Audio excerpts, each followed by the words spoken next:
Welcome to the Executive Outlook.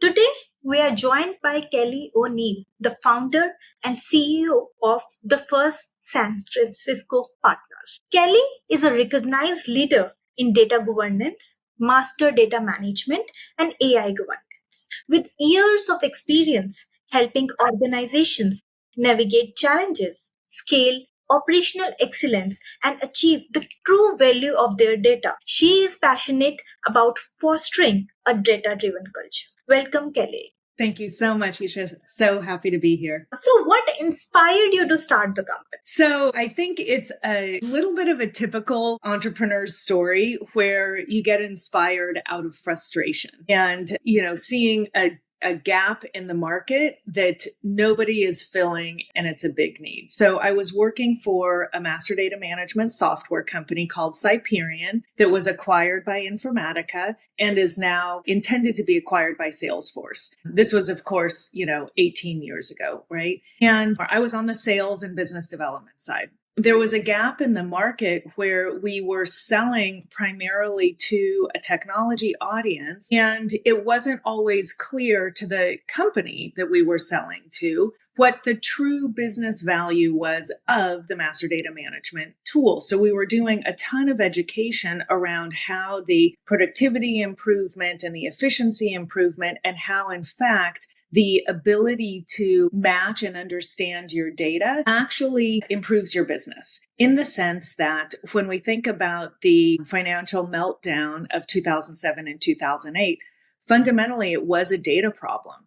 And so it was actually a very opportune time to start the business, because we had examples right there in front of us in the headlines every single day of where these companies did not understand their customer enough to see the exposure that they had in the market, and therefore they were not able to react as quickly as possible. That intention of linking a data capability to business value has stuck with the company throughout its, 18 years. And that's really what we still focus on today is, yes, data is important, but the purpose is to really improve and grow your business or innovate or whatever your big objective is, leveraging your data as an asset. Wonderful. So, what has been the biggest challenge that you have faced while you have helped so many companies, and how you have overcome that challenge? So the biggest challenge is always the people, and getting the people to adapt to a new way of doing something. Without the people being on board and aligned, it really impacts everything else. And so let me just kind of walk you through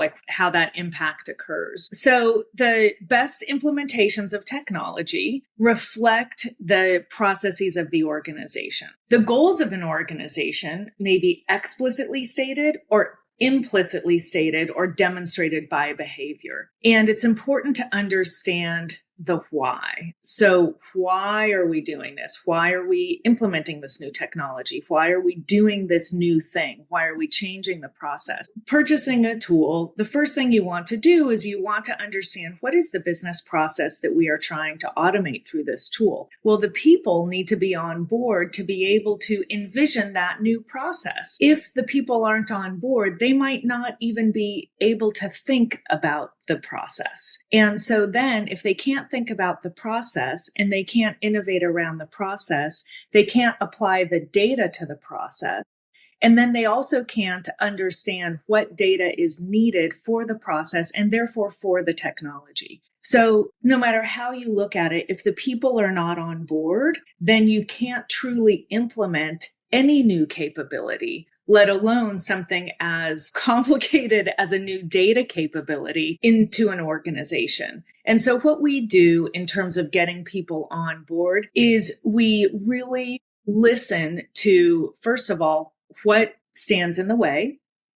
And so we have a practice around organizational change management, and we treat that not just as training, education, or data literacy, but we really think about what is impeding people to take on that change. We help to explain the change, and we think about those impediments, and we elicit feedback, and we react to the feedback. And the idea is that your most vocal blockers are the ones that are giving you the best feedback and the best information to help this change occur more smoothly.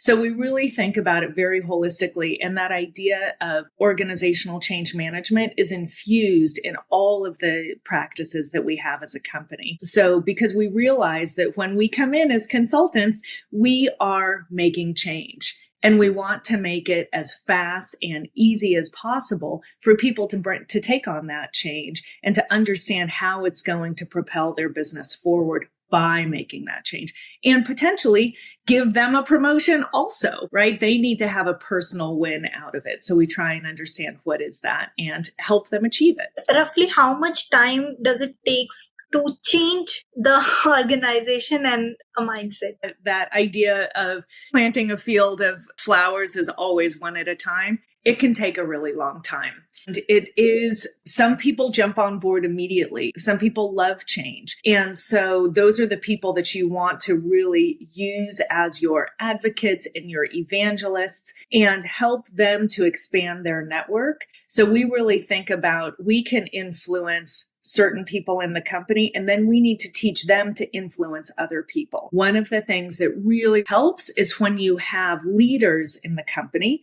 Maybe they're leaders with a title, maybe they're leaders without a title. They're just very influential. And getting those leaders on board really helps to make that change occur more quickly. So the question around the change is really, how important is it to the company and how visible is the support from influential people to kind of push their company along? And then what can we do also to pull people in because they see personally that it's advantageous for them? Can you share some of case study which you have through your approach, the organization shift, that you have able to successfully deliver the business outcome with this change? When you were sharing some of these questions with me, this is such a great, I have an example that is a great example of the value of executive sponsorship.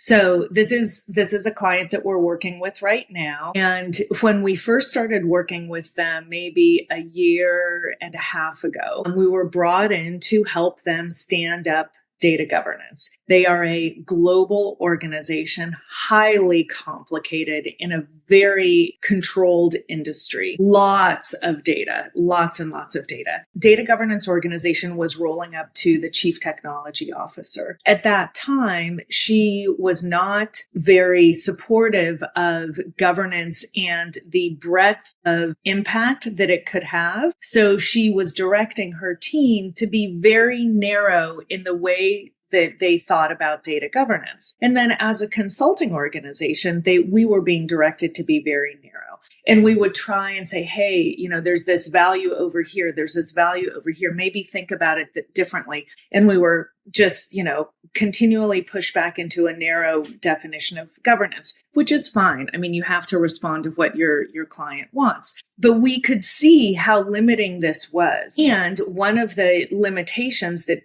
was put on us is to not think about how data could be used for AI.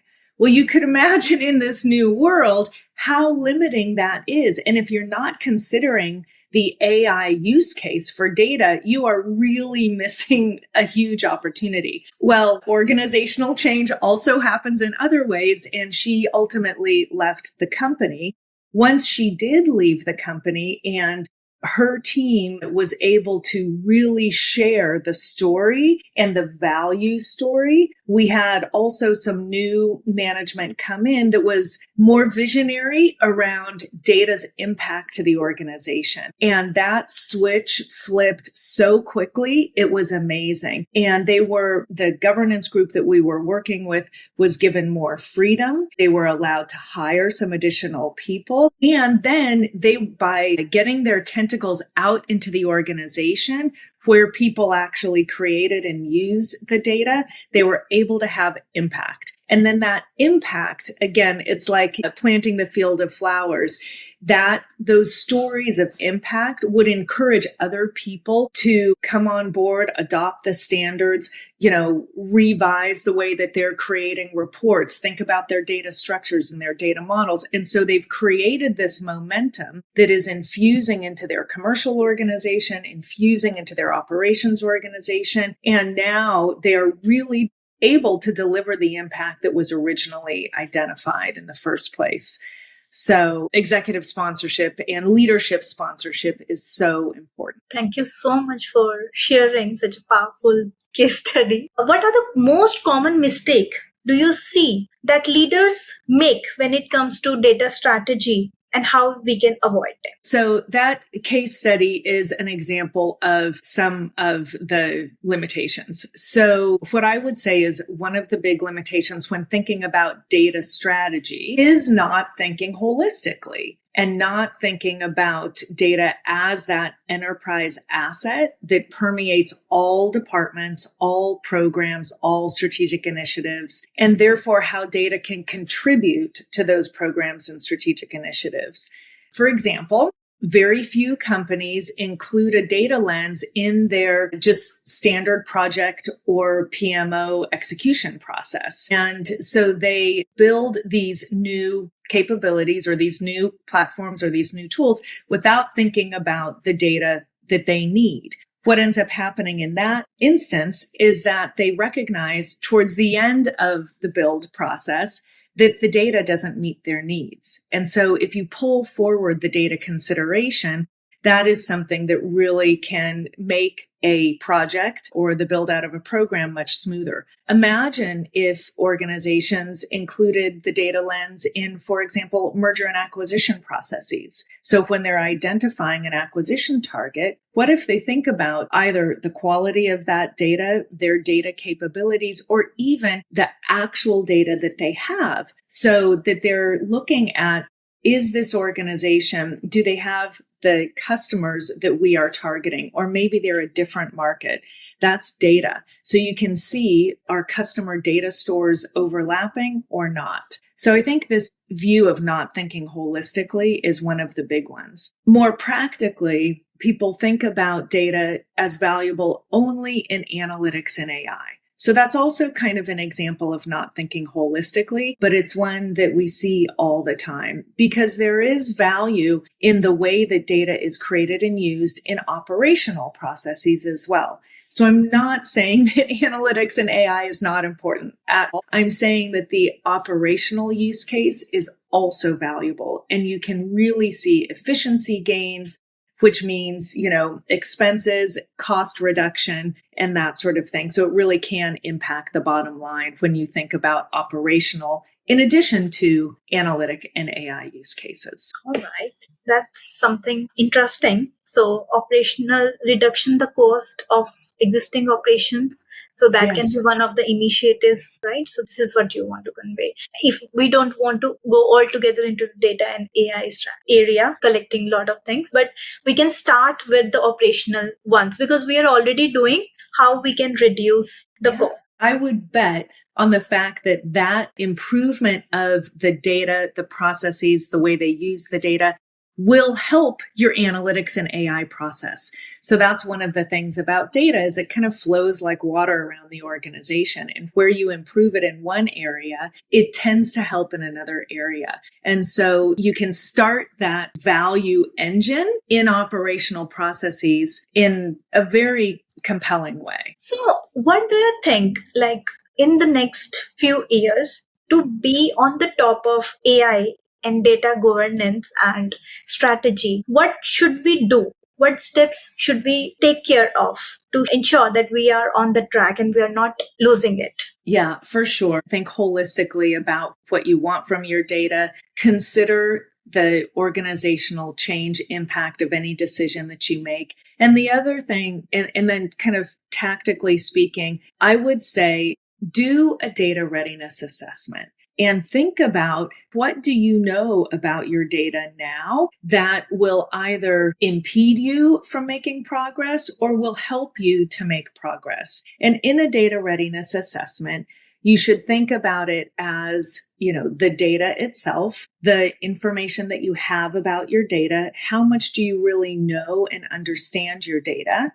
And then look at the people, the processes, and the technology as it relates to your data as well. And so there's many different vectors in which to do a data readiness assessment, because you also need to think about it as the life cycle of data. So looking at multiple perspectives of your data will help you truly see how are you placed for innovation, for this movement into AI. Because what we're seeing is that AI is just a really compelling use case right now. And it also is so data hungry. And so if you really understand your data, you will be better placed to execute on your AI goals, and you will be able to do it more quickly, and you will be able to reuse all of the great work that you've done to build that context and those ontologies and taxonomies that are so important to make the data machine readable and executable in AI. So if we need to start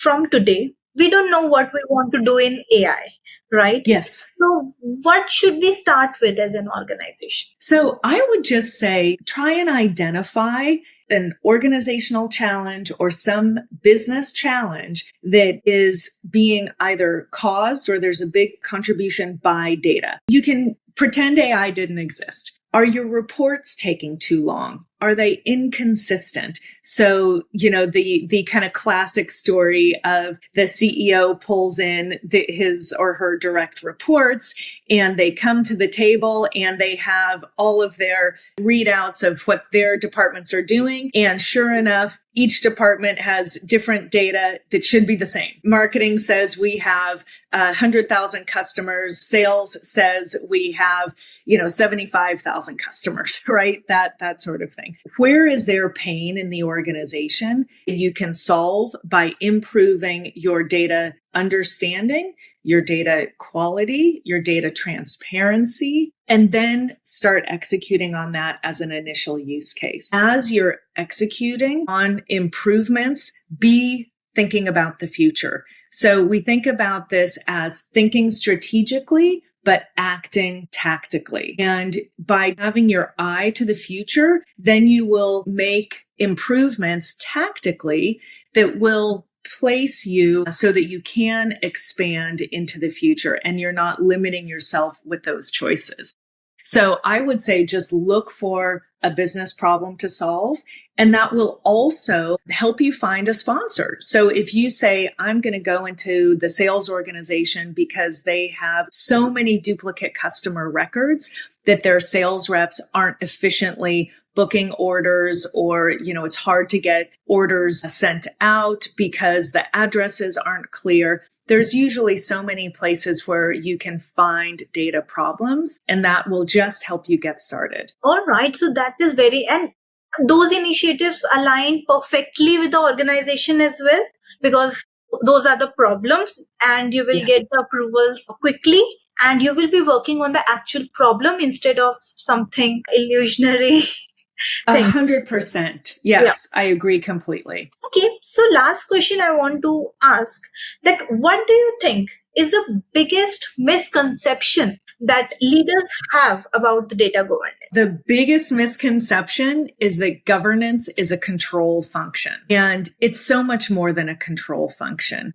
We've been talking about governance for over a decade now, and I still hear people pigeonhole governance into things like access control, or governance is only for regulatory compliance. And while those things are, and that's also a great place to get started, right? Using compliance as a place to find some momentum is important. And the ultimate value is being able to truly help the business grow and support the business objectives. Data is an enterprise asset, and it can support the larger objectives of an organization, not just be a control function.